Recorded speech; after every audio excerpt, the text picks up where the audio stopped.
guys? Welcome back to the Training Camp Podcast. The Training Camp Podcast. I got a new chair. With a multitude of guests. Can't say he's wrong, am I right?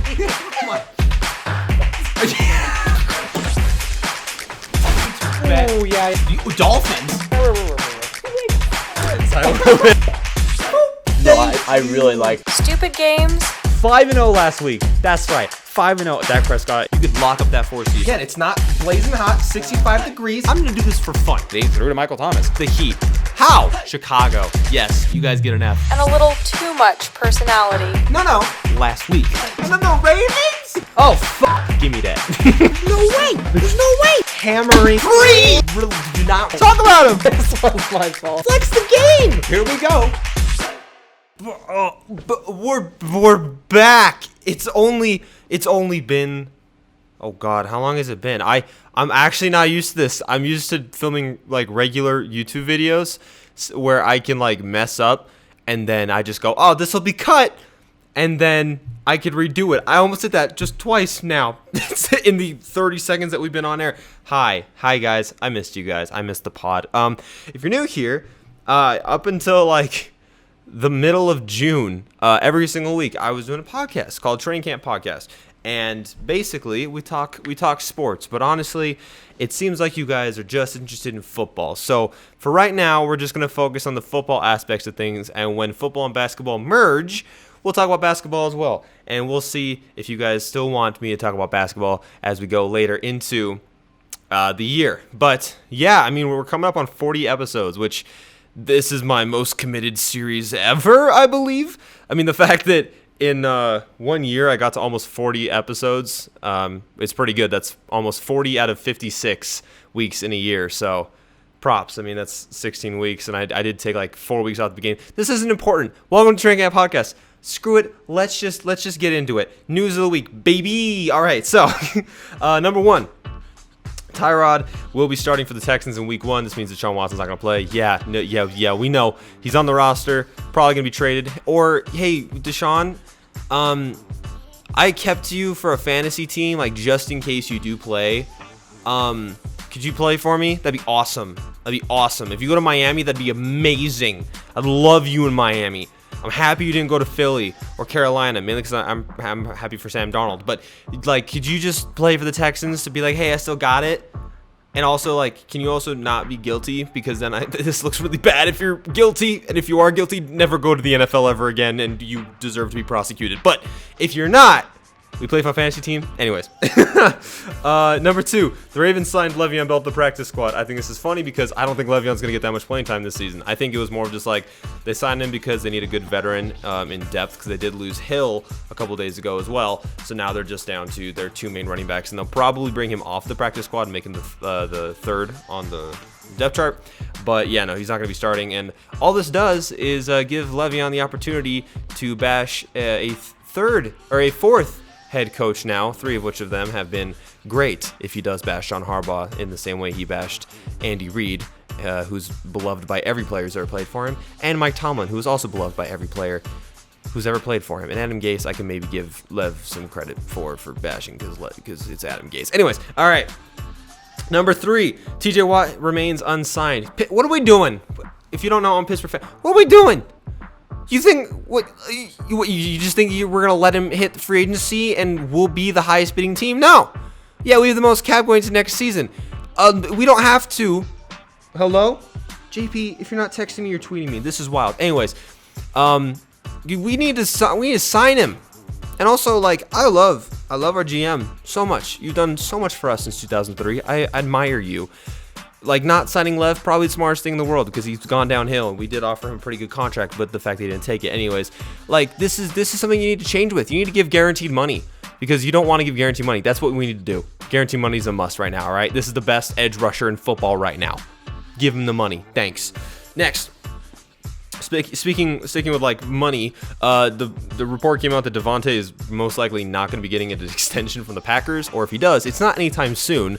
Yeah, he's not going to. Aaron Rodgers is leaving next season, and I think Devontae is most likely going to go wherever Aaron Rodgers goes. I think wherever Aaron Rodgers goes to, will become kind of like the Tampa Bay 2.0. I think Devontae will want to go there. Aaron Jones will be a free agent next season. I wouldn't be surprised if he went there as well.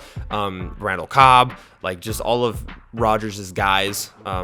So I'm really curious what teams he's going to go out for. I think one like I can't think of any team right now that could use, or that not that could use, but like is in prime situation to pick him up. I think if Big Ben retires, the Steelers might be one of those places because, I mean, the Packers will be trading Aaron Rodgers, so they would probably want to send him to the AFC, and the Steelers already do have like a good defense, and so maybe Aaron Rodgers wants to go there.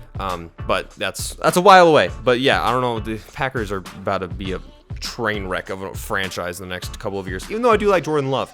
Number 5, sticking with contracts, the Browns haven't even began talks with Baker Mayfield for his contract. I don't blame the Browns for this, not because Baker's bad, but because Baker's average. I mean, like even Lamar's contract, a little high compared to like Josh Allen and like Mahomes. That just because, you know, they're actual like they throw the ball more than Lamar does. Lamar obviously adds like more weaponry to him because he can use his legs, but I mean, we've seen how running quarterbacks have been in the past. And so with Baker, like he's just kind of like your average quarterback. And the success the Browns have had, I will say last season, it's not because of Baker, it's because of Kevin Stefanski and like the schemes that he was able to draw up. I think Baker is a good quarterback. I think Baker's a quarterback where, 17 games, I'm going to say where you can go 8-8, where you can go 9-8 or 8-9 with him. But like he is going to need help around him. I mean, Baker does not create the offense. Nick Chubb creates the offense for the Browns. So yeah, I don't blame him. I mean, after the whole Dak situation, I could care less about contracts at this point. But for me, I would probably sign Baker to like $30 to $33 million, which is originally what I would have offered Dak. But now that Dak has so much money, that's Baker's probably in $33 million area. And lastly, Carson Wentz is now confirmed to play in Week 1 for the Colts against Seattle. This is great. If you're new here, I'm currently waiting for a helicopter to pass by from flying overhead. It's gone. Okay. I'm actually a pretty big believer in Wentz. I do think that he still has the talent from the MVP season that he had, where he tore his ACL. And I do think that he can get that back. I do think that one of the most important things was getting back with Frank Reich in Indianapolis, and I think everyone kind of expected him to go back to Indianapolis because he had success with Frank Reich before, and Frank Reich needed a quarterback, so why not bring in the guy that he's had success with? And so I do think Wentz, this is going to be good for him. Now, I am worried because it sounds like they're not getting Quentin Nelson back for Week 1, so the O-line is depleted, obviously, by the best left guard. And JP also texted me, this is wild, texted and tweeted, wouldn't be a podcast without it. But yeah, I think the Colts, obviously you're losing the best guard in the game by Soke. Yeah, you're losing the best guard in the game, so that's going to affect you. So yeah, that's what, they're playing Seattle, so this could be, it doesn't really matter if Wentz plays or not, because like maybe Seattle's great. It's whatever. Anyways. That's news of the week. Thanks for coming here. Also, if you're new here, every single one of these gets copyrighted because I put clips in and because the NFL is ruthless. I used to like put little effects and like flips and color changes on the clips to try and make them not get copyrighted, but the NFL doesn't care and copyrights it anyways, so the clips stay. Anyways, next we got my NFL team tiers. Oh, I'm so excited for the segment after this one. I haven't done the next. Anyway, so if you're new here, I got like kind of like my pyramid looking thing, and it has like all my tiers. It's not a pyramid. I don't know why I said that. It's like the tier ranking list that everyone does. And so the 6 tiers that I have, we'll start from the bottom. We have dog shit. Like these teams are going to be dog shit. They are dog shit in my mind. And then we have the rebuilding teams. We have the looking into the playoff teams. We have the playoff teams, the conference, like the teams that can probably compete for the conference, and we have the teams that I think are in the Super Bowl, like the best however many to win the Super Bowl. So yeah, the Super Bowl, I have the Bucks, the Bills, and the Chiefs. Honestly, this could just be the Bucks and the Chiefs for me. I just really do like Josh Allen. I think the Bills would be for sure in the Super Bowl tier if they had a tight end and a good tight end and a good running back, which I was really hoping they would trade for Zach Ertz over the offseason, but that didn't happen. But and you also don't really need a running back when Josh Allen gives you enough with his legs, but also you do want to give your quarterback who's throwing 50 times and running 12 times, you want to give him a break. So I think that's the one thing that they need to address. But other than that, I don't need to explain the Bucs and the Chiefs. They were there last year. What else do you want to hear? Conference: Ravens, Packers, Seahawks, Rams. Obviously, this isn't ranking. I'm not saying that like the Ravens are the best and then the Packers, and these are just teams. The Rams. I am high on the Rams this year. They have one of the best, if not the best, defense in the NFL. Adding in Matthew Stafford, I mean, they were able to go. What was it? They went 10-6 last year with Jared Goff. Okay, cool. You added a guy who's more mobile than Jared Goff, who has more experience in the NFL than Jared Goff, who is tougher than Jared Goff. No, like shade at Jared Goff, but just, I mean, we've seen the clips of Matthew Stafford. I will say more injury prone than Jared Goff, but no, I mean, he's just more talented, and I think Matthew Stafford could be absolutely phenomenal. I do think that there could be a chance he wins MVP because he's surrounded by talent. Darrell Henderson's questionable for week 1, so hey, if you guys want to get the ball to Sonny Michel, who's on my bench, that would be great, because then I could use him as trade bait. I can say this because no one on my fantasy team watches the podcast except for JP and Zach, and if you guys fucking snitch on me, I will hunt you down. And I'm not going to say anything else because the internet's forever. Anyways, and then the Packers, kind of, it's obvious. I mean, they've been to the conference, the NFC Championship for the last 2 years in a row. Ravens, the Ravens were the one team I was like, I don't know if I'm going to put them in the conference. And I am actually higher on the Browns than I am on the Ravens, so expect a change next week.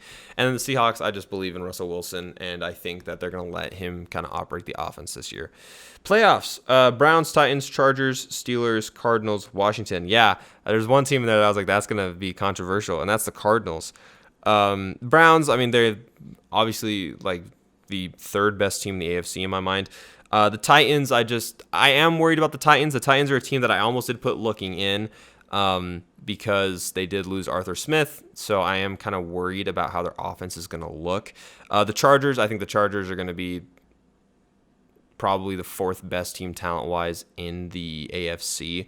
And I think Herbert's really going to step up in his year 2. I do like Brandon Staley. They're getting Derwin James back. I don't need to talk about this anymore because you guys basically know that my second favorite team is basically the Chargers.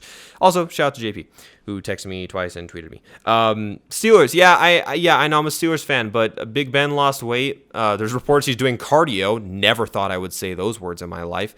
We did add Najee Harris, who's a dynamic. He's also going to get 300 carries a game as well as 150 targets a game. Our O-line did take a step back, but I mean, hoping that we can get a TJ Watt extension. I think our defense is going to be fine. We did lose Dupree, but we did add in Ingram, so I'm not too worried about that. And I do think people are just sleeping on the Steelers a little bit because we started the season 11-0 and we finished it 1-4, and people have recency bias, so they're going to be thinking about the 1-4 more than they are the 11-0. If Pittsburgh had started 13-0 and finished 0-3, they would have thought the same thing. If Pittsburgh started 15-1 or 15-0 and lost that last game, people go, see, exactly, they weren't good enough to go 16-0, blah, blah, blah. So that's what I'm going to say there. I'm going to go to the controversial team last. Washington, I think, has the best defense in the NFL right now. I do wish they had a better quarterback. I thought the perfect landing spot for Deshaun, if all allegations are not true and he is shown to be fine. I thought the best landing spot for Deshaun was Washington because they have the running back, they have the wide receivers, they have the defense, they have the O-line. Like they're literally built. They just need a quarterback. And for that reason, they are also in the NFC sucks shit because they're the fucking worst division in the NFL, the NFC East. And my AC just kicked on. Yeah, sorry about the quality of the audio today, guys. So yeah, the Cardinals, I don't know, man. The Cardinals upgraded their defense. They extended Budda Baker. They added J.J. Watt. They added some secondary. They did obviously get rid of Patrick Peterson. And they do currently have Malcolm Butler on the PUP list due to possibly retiring. But they added, I know this isn't a big name anymore, but I do like the addition of A.J. Green. I do like all of their draft picks. They did upgrade the O-line a little bit. Kyler Murray, I think, is going to be in the MVP running the entire year. He was my MVP choice last year, and through the first 6 weeks, he was. They had a lot of close games last season. This is a team that probably was 2-3 plays away from making the playoffs. I will say Cliff Kingsbury is probably on a little bit of a hot seat right now, but with the talent of Kyler Murray and DeAndre Hopkins, obviously, and the additions they made to the defense, I think that they are good enough to make the playoffs, and I would love to see them in the playoffs. Looking into the playoffs, Vikings, Pats, Dolphins, Saints, Cowboys, Colts, Panthers, Niners. The Colts, I think, could make it into the playoffs. Like I said, I am a little bit worried about the Titans. I think the Titans or the Colts are, like, the only way those two make it in are by winning the division. I don't think either of them will get a wild card. The Niners, I'm high on, but worried about because they are injury prone, and also it seems like they're going to be going with Garoppolo, which I think is fine. I think for the first couple of weeks of the season, I think it's fine to go with Garoppolo. That way you kind of ease Trey Lance into it, but I do think Trey Lance is a better talent.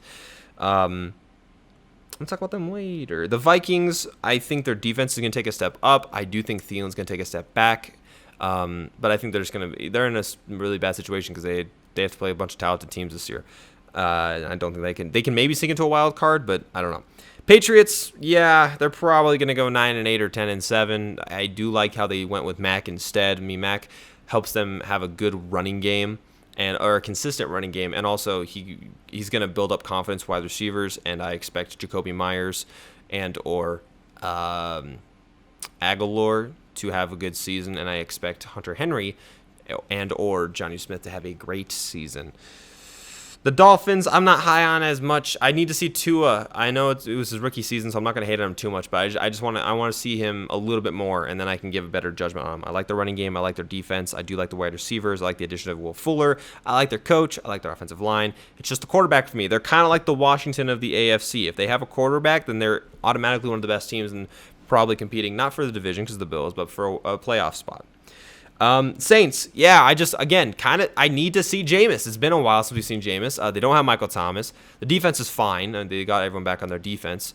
But I need to see what this offense looks like without Drew Brees. I don't think it's going to be dog shit. I don't think they're going to win like 6 or 7 games. If anything, they're probably going 8 or 9. But I just don't know what to expect with them. Preseason didn't give me that much of an idea because preseason was essentially just a quarterback battle between Taysom Hill and Jameis. So, yeah, I don't really know what to expect with this team. The Cowboys are here. That's just to let, if any Cowboy fans are watching and are actually upset and have the will to type their hate comments, because the Cowboys, we say this every year, they have the talent on paper. They're 13-4, 17-game season, 13-4, 14-3, but and now if Dak was fully healthy, I actually do think I would probably put them winning the NFC East. But I'm concerned about Dak, not only because of his last year's injury, but then he had this shoulder thing come up, and then they were like, yeah, no, it's not a big deal. But we are getting like multiple opinions from not just NFL doctors, but also MLB teams and MLB doctors. But he's fine. So, yeah, a little worried about that. I think Zeke's going to be great. He lost like 10 pounds of fat and added like 5 pounds of muscle. So, Jesus, as long as he can hold on to the football, he's going to be great. Mark Cooper's awesome. I do think CeeDee Lamb will take a next step forward. And if I am the Cowboys, I am trading Gallup and trying to add to the defense. Also, their defense did take a step forward by adding Dan Quinn as their defensive coordinator. I think that's great for them. If Dak is how he was last year, then this team will probably win 11 games, and they will win the NFC East. And then lastly, the Panthers, the other team I didn't talk about. I like the Panthers, man. I think Sam Darnold was just in a shit situation in New York. I mean, he has a wide receiver that he already has a connection with within Robbie Anderson. He's never had a running back or a weapon, period, like Christian McCaffrey. He's never had another wide receiver like DJ Moore. Like literally, the 2 wide receivers he has now are combined better than the last 4 combined that he's had. And, especially with C-Mac is kind of just like that little dink and dunk in case he has to get out of trouble. And then they've also made additions on their defense as well. They used their draft picks for defense, and I think that this team's going to be stepping in the right direction. I think Matt Rule being their head coach with his offensive mind is really going to help Sam Darnold, and I think Sam Darnold could honestly lead the Panthers to possibly like 9 wins or maybe even 10 wins, and this could be a team that I could see definitely making a wild card spot this year. Rebuilding teams: the Falcons, the Jets, the Giants, the Jags, the Bears, the Raiders, the Broncos. Now, this isn't just teams that are falling into a rebuild. I also count this as teams that are in a rebuild kind of coming out. So like a team falling into a rebuild, I think, is the Falcons, because I think that they're towards the end of the Matt Ryan era. Now the Jets, on the other hand, are a team kind of in the middle of the rebuilding, kind of coming out. I am a little higher on Zach Wilson now that I've seen him in person. Not that I wasn't high on the player. I was low on him based on the situation since he was going to New York. But now, I think it's going to take him 2 or 3 years, and if they can get the town around Zach Wilson, if Robert Saleh is really that coach that I do think he can be, and they get a good offensive coordinator, I think the Jets could be great. It's going to be hard, though, because they do have the literal rest of the AFC East, and I think the AFC East could be like the new NFC West, and that's just all those teams are good. The Giants, again, I want to see Daniel Jones. They added a bunch of offensive weapons this year, and I think it's just because they want to see if they have anything in Daniel Jones or not, and if not, then they're just going to go either after someone in free agency or go after someone in the draft. The Jags, again, I think last year they were my dog shit tier. I think one of the best things that could have happened to the Jags, which I don't like rooting for injuries, but I think the Etienne injury is actually really good for Jacksonville because then they can see, we have a running back. We knew that last year, but we drafted one anyway, so maybe we just make Etienne a receiver. But we have a running back. Maybe they see that. And I do like Trevor Lawrence a lot. I'm not going to worry about the preseason too much. But, yeah, they're still not rebuilding. Their defense is not that great. Their offensive line is not that great. They have some okay wide receivers. I want to see more from Chenault, and I want to see more improvement from Chark from the season he had 2 years ago. But they're still kind of rebuilding. I do have the Bears here, but only because they're using Andy Dalton. The second they put in Justin Fields, I'll have them looking into the playoffs. Also, they play the Rams in week 1, so they're probably going to lose. They're probably going to be in rebuilding next week. But they have a great running back in Montgomery. They have a great offensive line, even though their offensive lineman that they drafted this year is hurt right now. Their wide receiver core is great with Allen Robinson and Darnell Mooney, who I think is going to take a next step forward. They have a great veteran tight end who can then mentor Cole Kmet, their young tight end. And they have a stellar defense. All they need is the quarterback position. But again, kind of like I was saying with the Vikings, they're in a shit situation because of their division and because of their schedule that they have to play. But if they put in Justin Fields, they'll be looking to the playoffs in my eyes. The Raiders, I'm not high on you guys. You guys signed a running back after you said that you think Josh Jacobs could be an MVP, and then you got rid of your entire offensive line. And then you drafted offensive line, but with a pick, you had better players available. Okay, I don't understand what the Raiders are doing. This is why you're in my rebuilding tier. And then the Broncos. Broncos, I actually am slightly high on. Like, they could make my looking in tier within a couple of weeks. I like the wide receiver core. I do like their running back situation. If they trade Melvin Gordon and get assets for him after a couple of weeks, because I think Melvin Gordon's going to be really good and fresh for the first couple of weeks of the season, and then they can move on to the rookie that they drafted this year. Javonte, and then after that, their defense is great, and also probably trade Von Miller because there was all those issues with him over the offseason as well. You could probably get a haul for a combination of Gordon and Von Miller. And then Houston Lions, Bengals, Eagles. I'm not going to have to explain the Houston Lions, Eagles parts. Bengals, I could have put in rebuild, but I'm worried about because Joe Burrow, reports are like he doesn't look like how he used to. Like he's not really bouncing back from his injury that well. They did not draft O-line, which I know Penei Sewell is looking really bad right now. But I think they should have at least, because then they're at least offering Joe Burrow not just literal protection, but I think it's mental protection too, because you're going, hey, we're going to draft a guy who's going to protect you because we care about you a lot. But instead they're like, hey, here's a third receiver you can throw to, even though you have two great ones right now in T. Higgins and and Tyler Boyd. But yeah, here's your buddy from high school who doesn't look that great right now. Yeah, Jamar Chase doesn't look good also. So, and their defense is bad. They traded O-line why are you trading O-line? You don't have O-line to trade. What are you doing, Cincy? Whatever. I did put some teams. I have 3 teams that I think will rise throughout the season. I also have 3 teams I think will drop. The three teams I think are going to rise, I did kind of mention them. The Bears, the Panthers, and the Broncos. And the 3 teams I think are going to drop, I kind of mentioned them. Oh, God, I agree with this. I have the Raiders, who I think will eventually drop into dog shit. You're in a really hard division. I think the Broncos are better. I think they're just the 4th best team in that division. And I think the Ravens will drop, not like 2 dog shit. I just think the Ravens are going, like all these teams, they're not going to, I'm not saying the Bears, Panthers, and Broncos are going to move up to Super Bowl. I'm just saying they will move up within the tiers. And then the Ravens, the Titans, I have dropping as well, just because, I'd voiced concerns about them earlier. All right. My favorite segment. I missed this segment so much, guys. Literally so much. It's my wallet winner segment. If you're new here, these are my I do 5 picks every single week. And these are like, hey, if you go bet, these are the picks I think you should go put money on. And yeah, so if you just want to like know how I did last year my overall record was 37-41, but I do an upset of the week. So the spread wise, I went 500. I went 31-31. Yeah, so not a bad first year of this, but also it doesn't really help you guys out, like trying to judge how I do, because I'm essentially starting 0-0 right now. And then my upsets, I went 6-10, which honestly, for 16 weeks, I got 6 upsets right. That's pretty damn impressive, if I can say so myself. If I can toot my own horn. Anyways, I am so excited for these. All right, let's hop into wallet winners. Okay, my first wallet winner. Jacksonville goes to Houston. Jacksonville is favored by 3. Take the 3 points, baby. Houston, do they have a defense? No. They have an offense? No.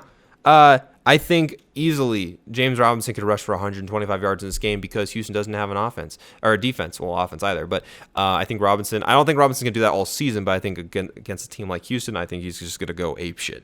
And I do think Trevor Lawrence, his first game in the NFL, he'll probably go off for like 250 and like 2 or 3 touchdowns. So, yeah, I don't need to spend too much time on this because Houston's not good. Jacksonville will win this game, even though Jacksonville doesn't have a good defense. They're going to win 24-10. So you could even double the spread if you want to and get some more money in your pocket. All right, number 2. Minnesota goes to Cincinnati. Minnesota's favored by 3. Yeah, everything I just said about Cincinnati, apply that. Also, Vegas, are you not worried about Burrow? Because if you're not, then I look like an idiot in a couple of weeks. But like I said, I'm worried about Burrow. I'm worried about the O-line. I do think Minnesota will have a great defense this year. Like I'm talking top 10 defense. Also, Kirk Cousins had a really good last half of the season last year. And there is no rush defense for Cincinnati. So as in their defense cannot stop the rush. So even if Cousins isn't good, Dalvin will be. So yeah, another blowout. I think Minnesota wins this 30-17. Philadelphia goes to Atlanta. Atlanta's favored by 3.5. Now, I will say this. 1, take the 3.5. But 2, I will say Jalen Hurts is a great fantasy option here because Atlanta doesn't have a defense, but I do think Atlanta will win this game. They're both 2 bad defensive teams, so expect this to be like a high-scoring game, probably higher than the prediction I have here for this game. Philadelphia doesn't have the matchups, though. Who's Philadelphia going to put on Calvin Ridley? Oh, that person that you just named? Okay, who then are they going to put on Russell Gage? Oh, that person that you just named? Oh, okay, who are they going to put on Kyle Pitts? Oh, that person you just named? Oh, okay, who are they going to put on Hayden Hurst? Yeah, exactly. Oh, they're going to put that person? Okay, they'll just toss it to Mike Davis then at the check down. Like, they have so many weapons. And also Atlanta, I really do like Arthur Smith as their head coach. I think the offensive mind for him is going to really, really help out. Is really going to help out Atlanta. And I think it's going to add a new, fresh kind of idea and just kind of like a new sense to Atlanta this season. And then, yeah, I mean, aside from Devonta Smith, and if Miles Sanders is what we kind of all expect him to be last year, Philadelphia doesn't have any weapons on offense. So, yeah, this is a blowout, 31-24. Something keeps making a sound in my room. I'm worried something's going to break. All right, wallet winner, number 4, right? Yeah, number 4. The Chargers are going to Washington to play the team that hopefully will have a new name by next season, but it's sounding like they're going to still be the football team, but whatever. And the Chargers are favored by 1 point here. And I like that. Do you hear the little quiver in my voice? I'm not worried about the Chargers defensively. I think that, the Washington added a lot of new pieces this year, and they didn't finish last season with Antonio Gibson, so they're getting him back, and they have two new quarterbacks kind of influence into the system between Fitzpatrick and, oh my God, I can't remember his name, but Chad Heineke. So I think they're good because they paid Heineke a lot of money. Not a lot, but they paid him a significant amount of money. So, I mean, they're probably going to see what they have with him. So the offense is going to kind of be in motion. They also added Curtis Samuel. So I do think it's going to take Washington a couple of weeks to get their offense going. I think that Washington's defense is going to be great. But the Chargers added one of the most important things that they didn't. That was like one of the biggest weaknesses last year, and that was arguably, now that Penei Sewell is possibly a bust, the best offensive linemen in the draft, and also they added Corey Linsley to their center position, so they arguably now went from a bottom 30 offensive line to a top 10 offensive line. I think that's going to really help them out, and I think Justin Herbert, like I said, is going to take a step in, like a next step in year 2. And but that's season. This is just this game. I think that the Chargers will win 1 point. You always kind of want to experiment with the 1 point. And so I think it's going to be a relatively close game just because of defense, because both these teams are really good defensively. But I do think the Chargers will win by a field goal. Not that they'll hit a game-winning field goal, because the Chargers never have a good kicker. I just brought JP so much pain. But I do think that the Chargers will win by 3, 27-24. Now, upset time. What's my upset? This is an upset I actually really love. This is an upset that was it kind of foreshadowed? It was kind of foreshadowed in my tier ranking teams. 2 of these teams that play each other, they are both in my playoff tiers. One of them I said will probably drop. That's right. Arizona is going to Tennessee, and Arizona is the underdog here at plus 140, and Arizona is going to win this game. Why? Because I talked about it. They upgraded their defense. Not only did they upgrade defense, they had a veteran, like one of the best veterans in J.J. Watt, who's not just like a good player to be around if he can stay healthy, but he's a great presence to be around. He makes everyone around him better. Also, Harriman alumni Lucky Fotu was a 4th-round draft pick last year. Is going to take a huge step forward and be an all-pro this year. Shout out to Lucky. But I do think that, like I'm worried about Tennessee and their offense. I think everything's going to be in change this year. I don't think they're going to look the same as last year. I don't think Julio is going to be that great. I don't think A.J. Brown is that great. I think Ryan Tannehill is good, but I think Arthur Smith leaving is going to affect Ryan Tannehill a little bit. And I think Derrick Henry's great, but, I mean, again, new system. So, yeah, I mean, also, I didn't even talk about this, but the Titans defense, besides Dupree and Farley, what additions did they make to the defense? Like none. Their defense is still bad. So yeah, Arizona's going to win this. And I didn't make this close. I didn't pussy on and be like, oh, it'll be a close game. No, they're winning by 11, 31-20. Damn. I missed Walt Winters, man. Literally one of my favorites. All right. It's good to be back. Yeah, I don't know if this is going to be just like a football show now. I don't know. We'll see what happens. I'm curious how this is going to be responded to. Also, we have added like 275 to 300 subs since the last episode of this podcast. So if you guys are interested, drop a like on this. If you guys want me to talk about anything, let me know. If you guys want me to have more guests on, because I love having guests on, and I do actually plan on having some guests on this year, let me know. Anyways, I'm not going to waste you guys' time. This has been a really, really fun podcast, and I'm really happy to be back, and I'm hoping I can do this every single week. There will be a point, I will say this, there's most likely going to be a point either at the beginning, starting at the beginning of 2022 or towards the end of 2021, where I probably won't be able to do this for a couple weeks. I'm thinking about maybe having someone else do it for me, but we'll reach that when we get there. I just have other obligations that last about 2 to 3 months. So other than that, thank you guys for watching the Train Camp Podcast. I'll see you guys in the next episode.